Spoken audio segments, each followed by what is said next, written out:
Hello everyone मु आज आपण मानकु हमर सबुजिमा भरा बगीचा को आपण मानकु बुलेइनी आसंतु मो सहित देखिबे हमर बगीचा को एथरे औषधीय वृक्ष सहित अन्य आवश्यक गछ मध्ये एठारे देखिबा को मिले।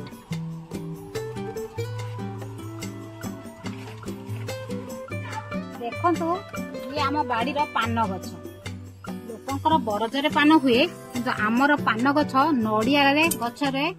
आगु आगु बढ़ी चली आउ देखंतु ए बाड़ी रे चतुर्पार्श्व रे नीम गछ किपरि हेछि सबु आडे नीम गछ देवदार गछ पान गछ रे भरपूर ए बगीचा देखंतु सुच नड़िया गछ मान किपरि शोभा पाउछि। ये हेछि अपराजिता गछ यार ब्लू टी करी पीले या शरीर ପାଇଁ भारी उपकारी आउ मु बगीचार विभिन्न स्थान रे एई भली अपराजिता गछ मान लगेछि जा कि मोर ब्लू टी रे सहाय्य करछि। आसंतु एबे मु बाड़ी की बुलेई देखिबा अपन ए हेउजी पणस गछ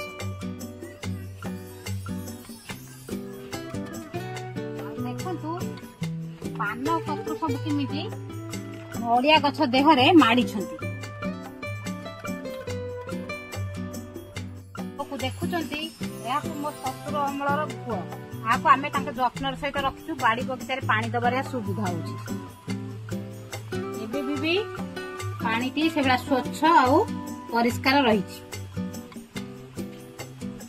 आउ ए गछ को देखंती ये होछि जामुकली गछ याकु मो झियो पई माकु पूजा करे इठी आसी देखंतु आलबेरा गछ किपरि बाड़ी सारा लगा जाइछि देखंतु बाड़ीर सबु जगार गुआ गछ मान लगे धीरे धीरे एगुड़िक वर्षा समय बढ़िबार लगी ये हूँ ब्रह्मकमल गछ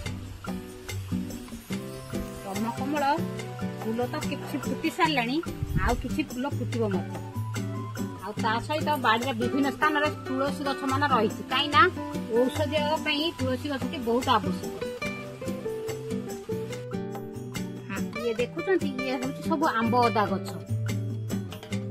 ये मध्य गोटे औषधीय वृक्ष या खाइबा खटा फटा करिबार मध्य व्यवहार हुए ता सहित औषधीय मध्य काम देखुचंती ये बाड़ी सारा किपरि अमृतभंडा गछ सब लगा जाइछि ये अमृतभंडा गछ समय थिला मो स्वामी को जते डेंगू हेतिला तार पत्र तांको रोग को दूर करितला सेही दिन ठारो हमर बाड़ीर प्रत्येक स्थान रे अमृतभंडा गछ लगा जाइछि।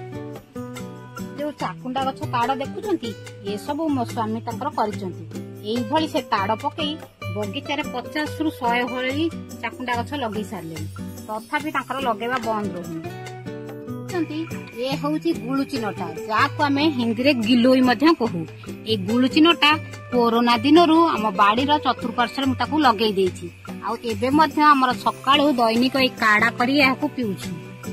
ये देखुचंती ये होची बांबो ट्री जहा को आमे शुभ काम पई घरर दुआर मुहरे बा कोनोसी दुकान बाजार रे रखि थाउ से गछ को मु बाड़ी रे लगेछि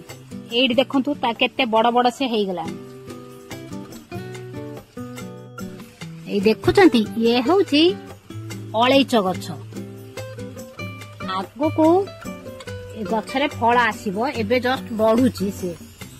देखंतु पान गछ किपरि गुआ गछ देहरे आगु आगु बढ़ी चली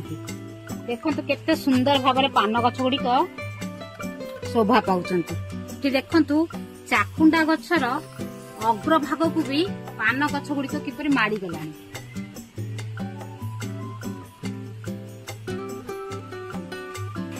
बाड़ी रे मो किपरि भेरसुंगा गछर वाले बगीचा कर देछि हमर भेरसुंगा गछ पई आ कोठी जिबाकू पड़े ना बरम बाहर लोक आसी हम घर बाड़ी रे न ये होउची गोलमरिच गछ ये यार देखिबा को पान गछ भली किंतु आ पत्र टिके मोटा ये छोट छोटा भी धीरे धीरे माडुचंती गछ ए देखंतु नाली मंदार फूल या सहित ए बाड़ी रे सपुरी गछ पर लागिछि एई गछर सपुरी आपण मान को पूर्व एपिसोड रे जूस करके देखई थी ए सब होची आंब अदा गछ देखिबा को हळदी पत्र भली किंतु ये होची आंब अदा गछ एटा होची करंज गछ केते बड़ आकार रे गछटी होईची। यह मध्य एक औषधीय वृक्ष। आप देखिए बाड़ी सारा आमर कंचा कदली पाचिला कदली सबु आड़े लगा जाइछि। बाड़ी रे मध्य बड़ हलदिया मंदार मध्य लगा है जहाँ मो पूजा काम ये फूल साहाय्य करे आ मते कुआडे जीवाकू पड़े ना। देखंतु बाड़ी रे गुली चुनटा गुरा चारिआडे माड़ी सबु गछरे गुली चुनटा गुरा माड़ी जाइछि। ये होउछि गोलमरच गछ। यह पणस गछ देहरे किपरि माड़ी ता देह सारा आगु आगु बढ़ी चली गुलचिनटा बा गिलोई जहाँ आम आंब गछ माड़ी। ये आंब गछ कलम्बी आंब यह वर्षा दिन जाई पाचे आ यार आंब भारी स्वादिष्ट। देखंतु छोट छोट तेजपत्र गछ मुझे लगे दीटा ओई गछ लगी। देखंतु ये गोटे तेजपत्र गछ बारी आड़े यार चारा मु सब आड़े लगे बगीचा भ्रमण किपरि लागिला कमेंट द्वारा जणाइबे।